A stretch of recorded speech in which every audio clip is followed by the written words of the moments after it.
time is running out. My adrenaline pumping as I plan for what might happen next. The most important decision I've ever had to make. My reputation on the line.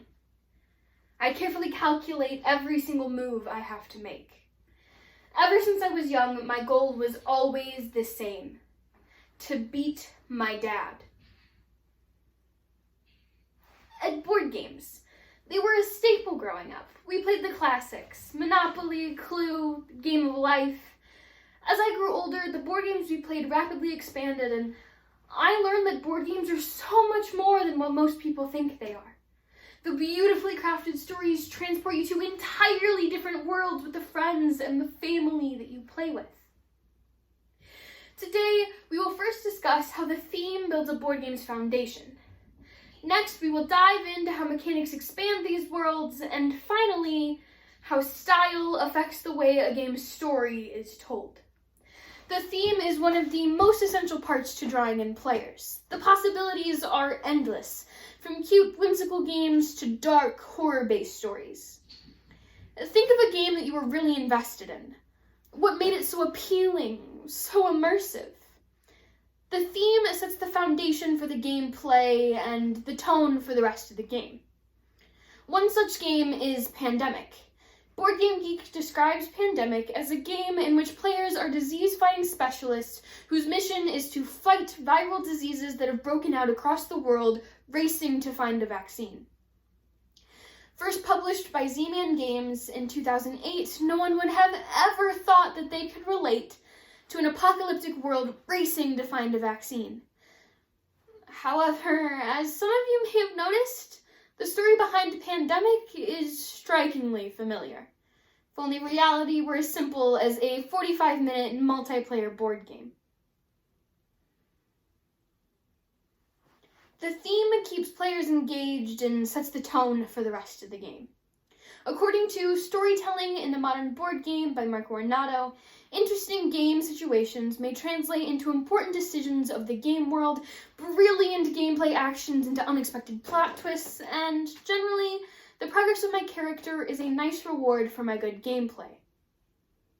The importance of a good basic idea and plot helps players connect with the game and grow invested in their gameplay. Games such as Catan have a very basic set theme, and while it doesn't necessarily tell a written story, it allows characters to build towns and turn the basic map into their own civilization. Using minimalistic pieces to convey the game's ideas allows players to have creative freedom and use their imagination when constructing towns and roads in order to earn achievements and win the game. Building upon the theme using interesting mechanics helps tell stories as well as create an interesting game to play. One specific type is dungeon crawl games. According to The Snakecast, a podcast by the Dice Tower, dungeon crawl games are games in which players take on the role of brave adventurers exploring dungeons, seeking treasure, and battling monsters. While these games tend to have a lot longer play times, the mechanics of the game being a dungeon crawl allows for detailed storytelling and developed plot lines that really draw players in. Dungeon crawls tend to heavily focus on fighting and combat mechanics. Some will use dice rules, while others will use a deck of cards. Gloomhaven is a very popular dungeon crawl with hundreds of scenarios and side stories in which players choose a character and build their own adventure. The core of Gloomhaven being a dungeon crawl allows for the players to be completely surrounded in a world entirely its own.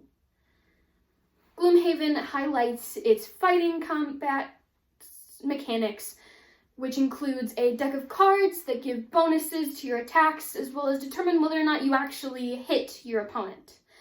Gloomhaven is an elaborate dungeon crawl with hundreds of completely written out scenarios and a board that you build and place figurines on. Dungeon crawls can also be more minimalistic, like Dungeons and Dragons. In order to play, all you need are some books and some dice. D&D has a very wide set of rules and allows the players to completely make it their own.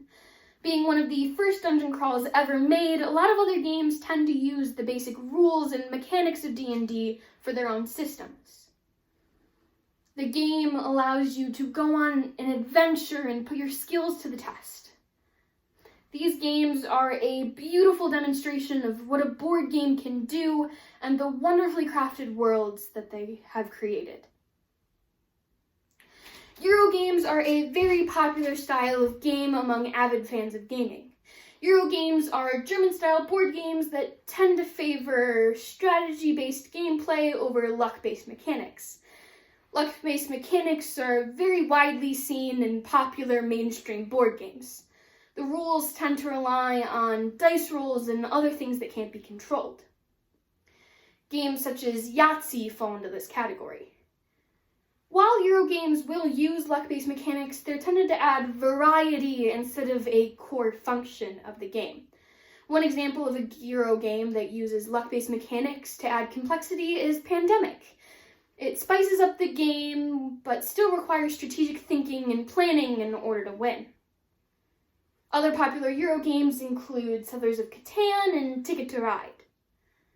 According to the book Tabletop Analog Game Design, edited by Greg Kostikian and Drew Davidson, many Eurogames are played together as a family. However, they reward the intellectual maturity that older players come to bear and the evolution of strategic thinking skills by younger players. Many Eurogames have created entirely different worlds that force players to use strategic thinking and planning in order to win. The rules behind these Euro games create a competitive atmosphere without becoming too aggressive. Board games have become increasingly popular due to the COVID-19 pandemic.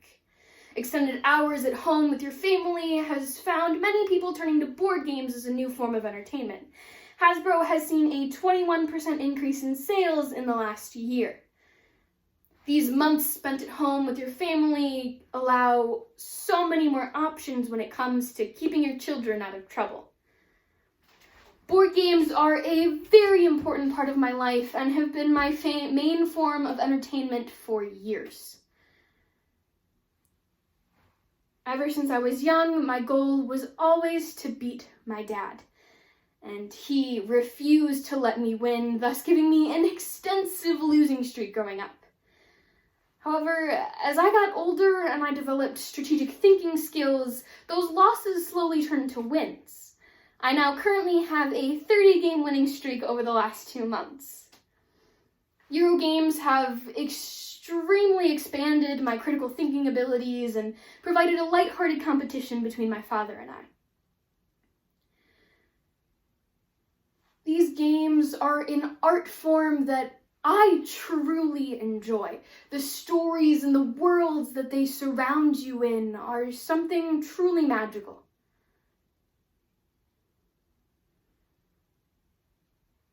The endless possibilities of theme, mechanics, and style provide so many choices from which can choose. Board games are so much more than what they seem on the surface. They're a true art form, ready to be explored.